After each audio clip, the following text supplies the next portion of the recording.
Everyone, welcome back to another Flames War Battle Report. Today's going to be a remote game, so they tend to be a bit quicker, and today's game was a little bit quicker anyway. I'll be playing against Charlie, who I've not met before, but he emailed me asking me for a remote game, and I do like playing new players, even if it is remotely. Get to see how people play the game differently and have different tactics and whatnot. So I'm going to be using a D-day British at the moment. I'm actually putting together my Bulge British starter set because I'm recording this now on the 15th. Hopefully I'll have the bulk of it done. At the moment my hands are covered in glue. So we'll have a little look at today's lists. So I actually forgot to record the armies when I set them up, but maybe this might be a better way to do it. So it's up to you guys. Let me know if you think this is better. So as you can see, this is the army list. So I've actually gone the idea to actually make this an attacking list with infantry backed up with armor rather than the other way around. And defending, it's always tricky because you need M10s and whatnot. But I've gone for Canadians because they rally better. 2 platoons, one of them will be mounted up in defrock priests, and I have an elite commando section as well. Obviously the best of the best to help them out. And in support you got the M10s to deal with armor and crocodiles, which are always good for digging out infantry. And I've also got more flamethrowers in the formation and 2 artillery templates, albeit mortars. And that's it. So I think overall fairly decent, and British infantry are very good close quarters combat as well. Okay, and then we have Charlie's list. A bit of a strange German list. Obviously you got your Volksgrenadier, which aren't obviously the best. They're reluctant, not as skillful as the regular German infantry. We did have a chat after the game with the list, and he was saying that you'd probably drop the nebs and add more mortar units to the formation just to bolster it. And I recommended the Volksgrenadier command card that basically gives them the regular German stats, but of course then you can add Panzerfaust and HMGs for 1 point rather than 2 compared to the other ones. But yeah, otherwise I think is a little bit flimsy. I do like the command cards he has used though. And I think that'll be helping him a little bit. Today's mission is fighting Withdrawal. It's a decent mission because basically the attacker has everything at the start of the table, and the defender has the same as well. The only difference is after turn 2, the defender needs to start withdrawing units. Good thing for me being the British attacker, there are minefields, so I will be attacking at night. So I won't be able to move forward with my M10s or Churchills, but it will provide cover for my infantry and their supporting units to get into a decent position. And because commandos have night fighting rules, they can move as well. So it's basically getting everything into a good position, usually to deal with the minefield so everything can have its push after. But yeah, hopefully I can get nice and close to the objectives without taking any casualties or minimum casualties. So that's everything we need to do for the setup, so let's have a look at the board and get some rolling some dice. Okay, so this is our table for today. This has been chosen for the defensive line for this Volksgrenadier mix mash of everything. Not the cream of the crop, but enough to maybe hold the objectives against the Canadians. So we have an objective here and an objective here. This river is going to be a cross check, unless you're a bridge or a ford, which you can just go straight over. The Germans have placed a line of minefields here, blocking the approach here. So defending, we have the second platoon of the Volksgrenadiers. So these are just rifle MG teams, and then we have the nebs around the church. In this farm building we have the HQ, then we have the 88s, and then we have 1st platoon, so these have STG 44s. We then have some Pack 40s in the field with an OP and the Panthers behind. And then we have some Panzer 470s over here. So please note, there is no unit in ambush. My opponent has decided he would rather have it on table. I think maybe it would have been better to keep at least 1 unit in ambush, maybe the Panthers, just for the weight of firepower, because it might be helpful. But this is going to be a night attack, so it's going to be quite difficult to direct fire stuff. So going over to my side of the table, the Canadians are deployed, ready to venture out into the dark. So here we have 2nd Platoon with the HQ, with the universal carriers to the side. Crocodiles are going to have to wait until the sun comes up because we're not going to be able to see where they're going. We then have our 3-inch mortars and our defrock priests with 1st Platoon already mounted up in them.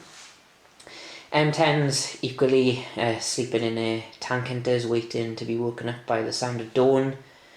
And then we have the commando section supported by the Wasps and the 4.2-inch mortars on this side of the river.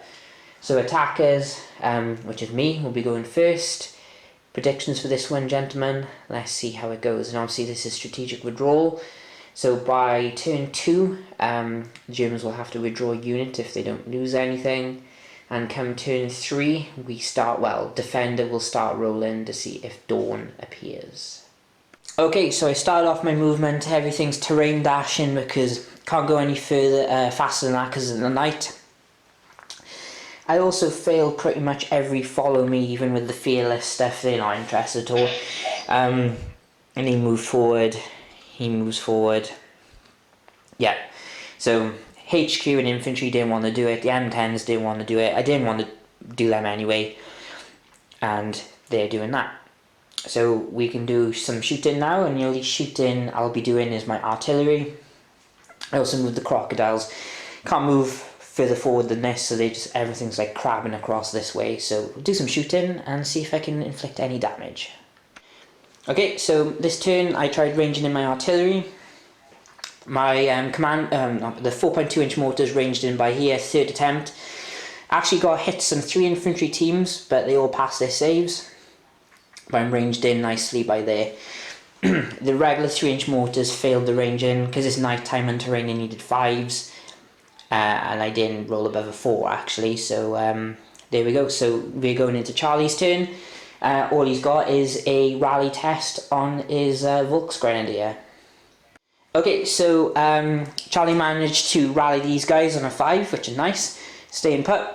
And then the only thing to move was the Panthers, who did a terrain dash to get into cover by here. And that's it. So now we're going to shooting for the Germans. Okay, so German turn shooting. Basically the 88s and the Pak 40s rolled to see how far they could see. They couldn't see very far, so they just fallen back asleep at their guns, as Charlie said.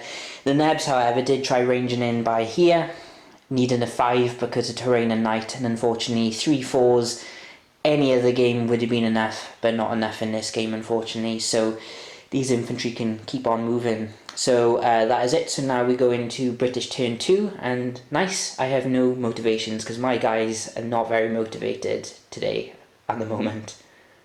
Okay, so before I finish my motivation step, Charlie played a little trick on me. He spread rumours about my 4.2-inch mortars, and now they can't fire because they're pinned. So that's not very nice. My commandos stumbled into a minefield and someone triggered it. So they're pinned, but luckily no one died because that would be embarrassing for the elite commandos. Stayed put, stayed put, stayed put. And my infantry have all in this building and universal carriers have come down. So now, still night time, and the only thing I'm really going to fire is these mortars who can, and again they're going to try and range in the same spot again, but I'm going to use different dice. Okay, so I managed to range in first time, got hits on the infantry teams and the Shrek, but unfortunately no kills and no hits on the Pak 40s, so... And I can't fire over there because my guys are pinned, and hopefully they will unpin at some point because I will not tolerate this. So we're going into German turn 2, and after motivations they will be withdrawing a unit. Okay, so only one motivation. The reluctant Volksgrenadier are keeping their heads down, remaining pinned. And the Pak 40s decided it's their time to get withdrawn, so they have. So that is it. So now we go into German movement. Okay, so German movement. I'm 64. I'm supposed to be forgetting we're having a debate about basically the how I do my summaries and everything, but I summarise each phase because I will forget what happens otherwise for the viewers. So, um, Panzer 470s failed the blitz move but moved up onto the hill anyway. Brigade Panthers failed the blitz but did a tactical move anyway. So it's basically a matter of how far everything can see now. So we'll be doing the shooting step and getting back to you. Okay, so these guys cannot see very far. These guys can, but they just can't hit anything. The Nebs again tried to range in. There was a 4, but they needed a 5 because they tried ranging in on the commandos. Frustratingly, then this night attack is really paying off for me. So going into turn 3, I need to check exactly what point I need to start to see if dawn has appeared in my turn 3. Okay, so it's going to be night for me still because we don't start until defenders turn 3. So I'm going to try and rally my 4.2 inch mortars so they're confident on a 4+. No, a 3. And now I need to try and rally the commandos. And they get a 3, so they're good to go. Damn spreading rumours, so we will continue with British movement.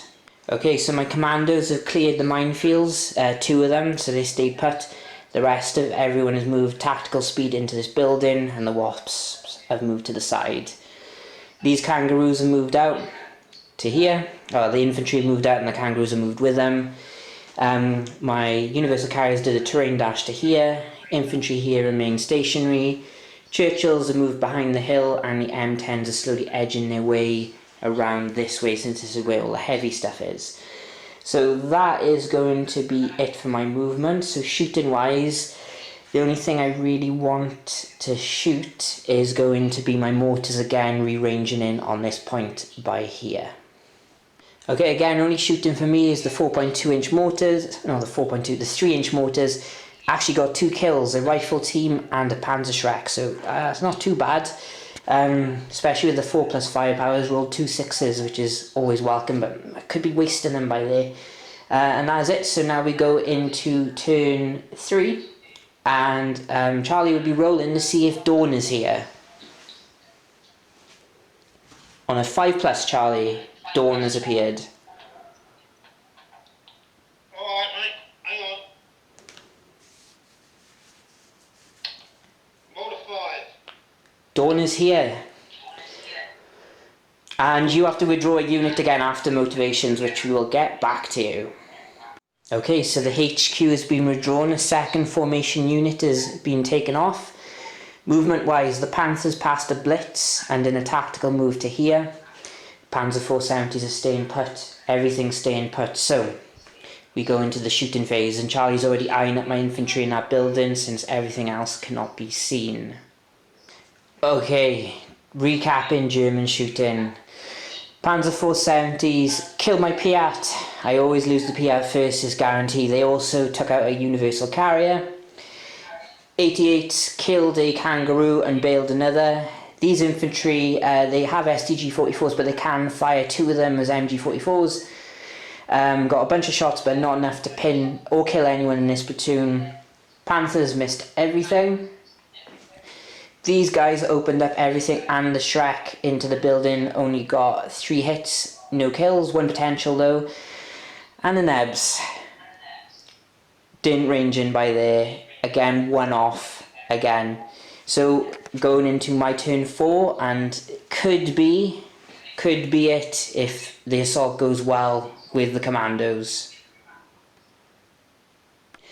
Okay, so my kangaroo got back in, so I don't need to do a last stand with them.